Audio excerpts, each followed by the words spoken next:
કચ્છના રણની અફાટ વિશાળતા અને હડપ્ય સંસ્કૃતિના ધબકારા વચ્ચે આજે ધોળાવીરાના ભજંડા દાદા સંકુલ ખાતે આંતરરાષ્ટ્રીય પતંગ મહોત્સવ 2026નો અત્યંત હર્ષોલ્લાસ સાથે પ્રારંભ થયો છે. ગુજરાત પ્રવાસન નિગમ લિમિટેડ અને કચ્છ જિલ્લા વહીવટીતંત્રના સંયુક્ત ઉપક્રમે આયોજિત આ મહોત્સવમાં આજે કુદરતી સૌંદર્ય અને માનવીય કલાનો અદ્ભુત સંગમ જોવા મળ્યો હતો. ભજંડા દાદા સંકુલનું આ સ્થળ જાણે એક બેટ હોય તેમ ચારે બાજુથી પ્રાકૃતિક વૈભવથી ઘેરાયેલું હોવાથી પતંગબાજો અને પ્રવાસીઓ માટે તે આકર્ષણનું કેન્દ્ર બન્યું હતું. પ્રાપ્ત વિગતો મુજબ ગુજરાત સરકાર દ્વારા આયોજિત વાર્ષિક ઉત્સવોની શૃંખલામાં શનિવારે ધોળાવીરાના આંગણે આંતરરાષ્ટ્રીય પતંગ મહોત્સવ 2026નો અત્યંત ઉત્સાહભર્યા માહોલમાં પ્રારંભ થયો છે. સવારના સૂર્યકિરણોની સાથે જ ધોળાવીરાનું આકાશ અવનવા આકાર અને રંગોની પતંગોથી ઝળહળી ઉઠ્યું હતું, જેને નિહાળવા માટે સ્થાનિક લોકો સહિત મોટી સંખ્યામાં સહેલાણીઓ ઉમટી પડ્યા હતા. આજના ઉત્સાહભર્યા માહોલમાં જિલ્લા પંચાયતના પ્રમુખ જનકસિંહ જાડેજા, ધોળાવીરાના સરપંચ જીલુભા સોઢા, અધિક કલેક્ટર ડીપી ચૌહાણ તથા ભચાઉ પ્રાંત અધિકારી જ્યોતિબેન ગોહિલ સહિતના મહાનુભાવોએ હાજર રહી પતંગબાજોનો ઉત્સાહ વધાર્યો હતો. જિલ્લા પંચાયત પ્રમુખ સહિતના મહાનુભાવોએ ભારતીય રાષ્ટ્રધ્વજના ત્રણેય રંગના બલૂન હવામાં છોડી મહોત્સવનો વિધિવત પ્રારંભ કરાવ્યો હતો. ધોળાવીરા મધ્યે પતંગ ઉત્સવનો કાર્યક્રમનો પ્રારંભ થોડીવાર પહેલા જ કરવામાં આવ્યો. મિત્રો, આપના માધ્યમથી હું દેશવાસીઓને પણ કહેવા માંગુ છું કે પતંગ જે છે એ વ્યક્તિ સાથે જોડાયેલું છે. પતંગની દોરી કયા વ્યક્તિ પાસે છે ત્યારે જ એ પતંગ પ્રગતિ કરી શકતો છે, કારણ કે પતંગ છે એ ચગતી વખતે આસપાસે સંકટમાં દોરાયેલું છે. અલગ અલગ પતંગદારો એને કાપવાની કોશિશ કરતા હોય છે. એવી જ પરિસ્થિતિ અત્યારે આપણે જોઈ રહ્યા છીએ આપણા દેશનું પ્રતિનિધિત્વની. આપણા ભારત દેશની પતંગની દોરી જ્યારે આવા પ્રધાનમંત્રી શ્રી નરેન્દ્રભાઈ મોદી સાહેબના હાથમાં છે. અનેક વિદેશીઓ જ્યારે આ ભારત દેશ ઉપર આક્રમણ કરવા માટે તૈયાર છે, ત્યારે આપણી મજબૂત પ્રતિનિધિત્વ તરીકે નરેન્દ્રભાઈ મોદી સાહેબ પાસે આપણી પતંગની દોરી છે. ત્યાં સુધી આ દેશને પ્રગતિના પંથ સુધી જવામાં કોઈ પણ વિદેશ અટકાવી નહીં શકે. હું અભિનંદન આપીશ નરેન્દ્રભાઈ મોદી સાહેબને કે આવા અનેક ઉત્સવો થકી આપણી સંસ્કૃતિને, ભારતીય સંસ્કૃતિની ભગીરથ કામ ટકાવવાનું કામ જે કરી રહ્યા છે એમને પણ હું ખૂબ ખૂબ અભિનંદન આપીશ. અને અહીંયા પતંગ ઉત્સવમાં જે ભાગ રહી રહ્યા છે એ બધાને પણ હું ખૂબ ખૂબ અભિનંદન આપીશ કે આવા આપણા કચ્છની અંદર, આપણા રાજ્યમાં અને આપણા દેશની અંદર અનેક ઉત્સવો ઉજવાય અને આપણી જૂની પરંપરાગત મુજબ આપણી ભારતીય સંસ્કૃતિનો કાયમ ટકી રહે એ આપણે સૌ સાથે મળીને પ્રયત્ન કરીએ. અલગ અલગ ભારત દેશમાંથી પણ અલગ અલગ રાજ્યોમાંથી અહીં પતંગ ઉત્સવમાં ભાગ લેવા આવી રહ્યા છે. અને આઉટ ઓફ કન્ટ્રીમાં પણ મને જાણવા મળ્યું છે એ બધા 14 થી 15 દેશોમાંથી અહીંયા અત્યારે પતંગ ઉત્સવમાં ભાગ લેવા આવી ગયા. આપ સૌ જાણે છે કે આજથી વર્ષો પહેલા મુખ્યમંત્રી તરીકે જ્યારે ભૂપેન્દ્રભાઈ પટેલે, નરેન્દ્રભાઈ મોદી સાહેબે જ્યારે મુખ્યમંત્રી તરીકેની જવાબદારી સંભાળી, 2001માં ભૂકંપ આવ્યા પછી મુખ્યમંત્રી તરીકે જવાબદારી સંભાળ્યા પછી એ સમયમાં એમને કહેલું કે કચ્છને હું સિંગાપુર બનાવી આપીશ. અને વાસ્તવમાં આપણે સૌ અત્યારે જોઈ રહ્યા છીએ કે એ જ કચ્છ છે 2001 પહેલાનું અને એ 2001 પછીનું, જ્યાં અત્યારે પતંગ ઉત્સવનો સમારંભ થઈ રહ્યો છે ધોળાવીરા મુકામે, જ્યાં આજે પણ કોઈ કલ્પના ન કરી શક્યો વડીલોએ જે 2-5 હજારમાં એકરમાં જમીન મળતી હતી, આજ હમણાં 2 દિવસ કે 5 દિવસ પહેલા જ 65 લાખ રૂપિયાના હિસાબે અહીંયા જમીનનો 1 એકરની જમીનની કિંમત થઈ હતી. એક દ્રષ્ટિ, એક વિચાર નરેન્દ્રભાઈ મોદી સાહેબના કારણે આજ કચ્છનું પરિવર્તન થઈ રહ્યું છે અને આપ સૌ એમાં આપણે સૌ એના સાક્ષી. અત્યાર સુધી જે કાઇટ ફેસ્ટિવલ થતો હતો, જે વ્હાઇટ રણમાં થાય છે, એ હવે ધોળાવીરામાં થાય છે, જ્યાં કને તમને બોર્ડર તેમજ દરિયો અને ડુંગર જોડે નવા લોકો પણ જોવા મળે છે, જેમાં અમને ખૂબ જ મજા આવે છે. હા, બધા પરદેશથી આવેલા નવી પતંગો, નવા માણસો બધા જોડે મળી અને ખૂબ જ આનંદ આવે છે.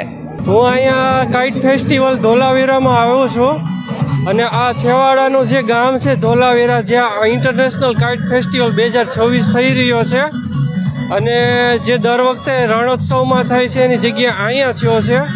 અને બહુ આનંદ થયો. પહેલી વાર આવેલો છું આ જોવા, અને આ જે છે લાઈફ ટાઈમ એક્સપિરિયન્સ છે. આવું ક્યારે મેં જોયેલું નથી.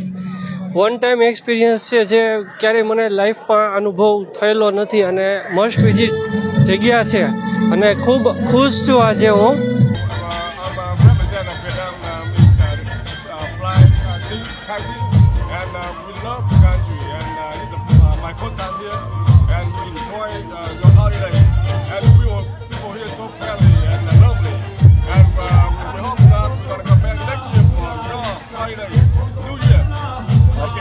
કાર્યક્રમના પ્રારંભે દેશ વિદેશથી પધારેલા કાઇટિસ્ટોનું કચ્છની પરંપરા મુજબ કચ્છી ઢોલના તાલે અને સાંસ્કૃતિક કાર્યક્રમો દ્વારા ભવ્ય સ્વાગત કરવામાં આવ્યું હતું, જેનાથી વિદેશી મહેમાનો પણ ભાવવિભોર બન્યા હતા.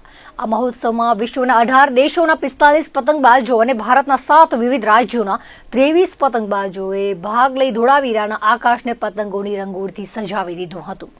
ખાસ કરીને આજે પવનની ગતિ પતંગ ચગાવવા માટે એકદમ સાનુકૂળ અને અદ્ભુત રહી હોવાથી પતંગબાજોમાં અનેરો ઉત્સાહ જોવા મળ્યો હતો. અનુકૂળ પવનને કારણે વિશાળકાય પતંગો આસાનીથી આભમાં લહેરાતા જોઈ ઉપસ્થિત સૌ કોઈ મંત્રમુગ્ધ બન્યા હતા. આકાશમાં જ્યારે એકસાથે ડ્રેગન, કાર્ટૂન પાત્રો અને વિશાળકાય પતંગો ચગાવવામાં આવ્યા ત્યારે જાણે આભમાં પતંગોની રંગોળી પૂરાઈ હોય તેવા દ્રશ્યો સર્જાયા હતા. વિદેશી પતંગબાજોએ પણ કચ્છના આતિથ્ય સત્કાર અને ધોળાવીરાના શાંત વાતાવરણની પ્રશંસા કરી હતી. આ મહોત્સવમાં સ્થાનિક સ્કૂલના બાળકો મોટી સંખ્યામાં હાજર રહ્યા હતા, જેમના ચહેરા પર વિદેશી પતંગો જોઈને એક અનોખી ખુશી અને આશ્ચર્યના ભાવો રેલાયા હતા. બાળકો માટે આ એક યાદગાર શૈક્ષણિક અને સાંસ્કૃતિક અનુભવ બની રહ્યો હતો. કાર્યક્રમનું સ્થળ વજંડા દાદા સંકુલ એક બેટ જેવો વિસ્તાર હોવાથી ત્યાંથી રણ, દરિયો અને આકાશ જ્યાં એકાકાર થાય છે તે ક્ષિતિજના મનોહર દ્રશ્યો જોવા મળતા હતા. આ પ્રાકૃતિક સૌંદર્યને કેમેરામાં કેદ કરવા માટે પ્રવાસીઓએ ભારે પડાપડી કરી હતી. રણની સફેદ ચાદર અને ઉપર રંગબેરંગી પતંગોથી છવાયેલું આકાશ ફોટોગ્રાફીના શોખીનો માટે સ્વર્ગ સમાન સાબિત થયું હતું. પતંગ રસિકો અને પ્રવાસીઓની મોટી બેનરી વચ્ચે ધોળાવીરાની આ ઐતિહાસિક ધરા આજે વૈશ્વિક મંચ પર ફરી એકવાર ઝળકી ઉઠી હતી. આ અનુરૂપ પર્વ આપણે કચ્છની અંદર ઉજવાઈ રહી છે, ત્યારે ધોળાવીરા મધ્ય સનસેટ પોઈન્ટ કહેવાય બંજડા દાદાની જગ્યાએ ત્યાં આંતરરાષ્ટ્રીય કાઇટ ફેસ્ટિવલ એટલે કે પતંગ ઉત્સવ જ્યારે ઉજવાઈ રહ્યો છે, તેમાં 17 થી વધારે દેશોના પતંગ ઉત્સવ અહીંયા પતંગની મોજ માણવા માટે આવ્યા છે, અને ઘણા બધા સહેલાણીઓ પણ અહીંયા આ નજારો જોવા માટે આવી રહ્યા છે. ત્યારે વધારેમાં વધારે સરકારશ્રીને હું અપીલ કરું છું અને બધાને કહું છું કે આ એક પરંપરા અને પતંગ ઉત્સવ જેને કહેવાય કે જીવનની દોરી અને પતંગ સાથે સંકળાયેલી છે, આવી રીતે જોઈને આપણે જીવનમાં એક લેવો જોઈએ કે દોરી કઈ બાજુ છે અને ક્યાંથી ખેંચવી અને ક્યાં લઈ જવી. એવી રીતે આપણું જીવનનું પણ દ્રષ્ટાંત એવી રીતે છે કે આપણે જીવનને કઈ બાજુ લઈ જવું. જ્ઞાન રૂપે દોરી છે, એવું જ્ઞાન આપણે સારું લઈએ તો આપણું જીવન સારું થઈ શકે. અને પતંગ ઉત્સવમાં જેટલા આવ્યા છે બધાનો ખરેખર આનંદ અને ઉત્સવ જોવા મળી રહ્યો છે. ત્યારે તમામ કચ્છવાસી અને તમામ આયોજકને અહીંયાથી પણ હું ખરેખર શુભેચ્છાઓ પાઠવું છું કે આવી રીતે આવા કાઇટ ફેસ્ટિવલ થતા રહે અને આવી કચ્છની જે ભૂમિઓ છે એમાં અવનવા કાર્યક્રમો થાય એવી હું માંગણી કરું છું. આજે અહીંયા કાઇટ ફેસ્ટિવલ ધોળાવીરામાં ઉત્સવ ફર્સ્ટ ટાઈમ થયો છે, તો એની અંદર અમે લોકોને ઇન્વાઇટ કર્યું. છેલ્લા હું 19 વર્ષથી પતંગો ઉડાડું છું ઇન્ટરનેશનલ કાઇટ ફેસ્ટિવલમાં, ને આજે અમને અહીંયા ઇન્વિટેશન મળ્યું છે. એ બદલ અમે ધોળાવીરાના તથા ગુજરાત ટુરિઝમને થેન્ક્સ કહીએ છીએ. ને આજે આપણે સેલિંગ વેસલ્સ એક હોડી બનાવી છે, એ હોડી આજે આપણા દરિયા કિનારે ઉડાડવામાં આવશે. ખાસ આજે કાઇટ ફેસ્ટિવલ માટે અહીંયા જે રીતે મોદી સાહેબે વર્લ્ડ હેરિટેજ જાહેર કર્યું ધોળાવીરાને, ત્યારથી આ બાજુના તમામ વિસ્તારોની અંદર ટુરિઝમ ક્ષેત્રે જબરજસ્ત થઈ રહ્યો છે. આજે જમીન પણ અહીંયા 60 લાખ રૂપિયા એકરના ભાવે વેચાઈ રહી છે, અને આ બધો યશ જતો હોય તો ખરેખર આપણા પ્રધાનમંત્રી શ્રી નરેન્દ્રભાઈ મોદીને જાય છે.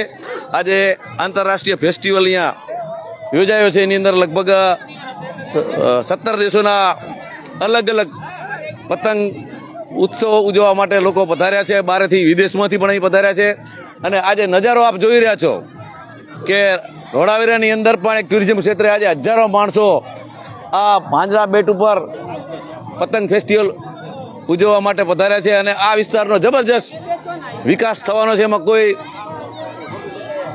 બાબત જ નથી. અને હવે આ શરૂઆત થઈ ચૂકી છે આ વિસ્તારના જબરજસ્ત વિકાસની. અને આ પર્યટન ક્ષેત્રે પણ જે કચ્છની અંદર બીજા સેન્ટરોમાં લોકો જતા હતા એની જગ્યાએ હવે આ ધોળાવીરા બધા લોકો ખૂબ આવશે અને અહીંયા ખૂબ સુવિધા પણ સારામાં સારી, રિસોર્ટો પણ મોટી સંખ્યામાં બની રહ્યા છે અને એના કારણે અને રસ્તાઓ પણ ખૂબ સારા સરકારશ્રી દ્વારા બનાવવામાં આવ્યા છે અને હજુ પણ વધુ આ વિસ્તારનો વિકાસ થાય એના માટે સરકાર જ્યારે પ્રયત્નશીલ, ત્યારે હું ગુજરાત સરકારની, ભૂપેન્દ્રભાઈ પટેલની સરકારને અને કેન્દ્રની મોદી સરકારને ખૂબ ખૂબ અભિનંદન આપીશ કે આ લોકો, આ વિસ્તારના લોકોનું જનજીવન પણ સુધરવાનું છે અને અહીંયા લોકોને મોટી રોજગારી કાયમી ધોરણે મળી રહે એવું અહીંથી સ્પષ્ટ દેખાઈ રહ્યું છે. અને આજે અહીંયા જે લોકો આવ્યા છે એ આપ જોઈ રહ્યા છો નજારો, ખૂબ ઉત્સવ મનાવી રહ્યા છે અને ખૂબ આનંદ સાથે આવનારા દિવસોમાં અહીંયા પર્યટકોની ભીડ એટલી થશે કે વ્યવસ્થા પણ ખૂબ સારી રીતે થશે. એના માટેના પ્રયાસો પણ વહીવટીતંત્ર દ્વારા કરવામાં આવ્યા છે અને આજે વહીવટીતંત્રે ખૂબ સરસ કાર્યવાહી કરી અને આ પતંગોત્સવને સફળ બનાવવા ખૂબ પ્રયાસ કર્યો છે.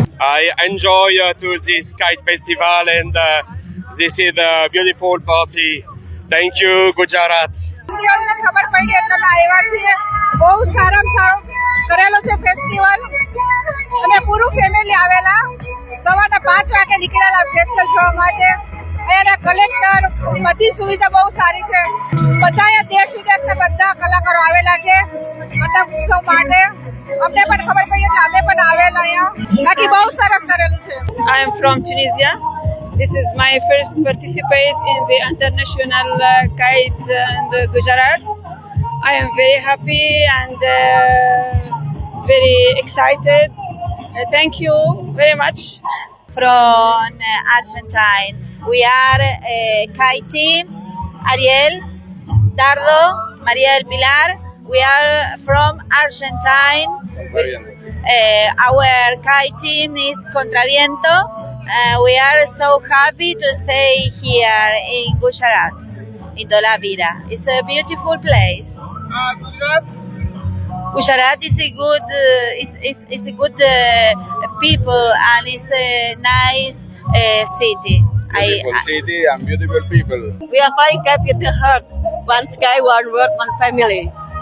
Yes. This is a heart kite, so we are close heart with India people. I love India. मैं आय सर्जन हूँ. मुंबई में 30 साल से प्रैक्टिस करती हूँ, लेकिन काइट फ्लाइंग मेरा बचपन का शौक है और पागलपन की हद तक मैं ये काइट फेस्टिवल में आती हूँ और पतंग उड़ाती हूँ. इस बार मैं कच्छ में पहली बार आई हूँ. ये एरिया बहुत नया है मेरे लिए, बट मैं बहुत खुश हूँ कि मोदी जी ने इस एरिया को ऊपर उठाने का प्रयास किया. I am so happy with that. यहाँ के लोगों की hospitality, they are so good people and I am sure कि आने वाले सालों में ये एरिया और डेवलप होगा और हर साल काइट फेस्टिवल यहीं मनाया जाए. मैं 7वीं बार इस काइट फेस्टिवल में आई हूँ. यूएसए और चाइना की मैंने काइट इस बार लाई है नई, और क्या कहूँ अभी इस जगह के बारे में. तो आप लोगों को एक्सपीरियंस आपको कैसा लगा? बहुत अच्छा लगा. क्या अरेंजमेंट किया है, बहुत सुंदर अरेंजमेंट है. पब्लिक भी आराम से एंजॉय कर रही है सारी काइट्स को देख के and I am very happy. I would like to come again in this. અહીંયા અમે ધોળાવીરા પ્રાઇમરી સ્કૂલમાંથી બાળકો લઈને જ્યારે અમને આમંત્રણ આપવામાં આવી ત્યારે બહુ ખુશી થઈ, મજા આવી અને છોકરાઓને પણ બહુ મજા આવી. અમે બહુ એન્જોય કર્યો. આવો પતંગ ઉત્સવ વારંવાર અમારી આ ધોળા રણમાં થાય એ બહુ મહત્વની બાબત છે. ધોરણ 6 થી 8ના બાળકો અમે અહીંયા લાયા છીએ અને બાળકોથી આ પતંગ ઉત્સવ એકદમ મોજમાં આવી ગયો.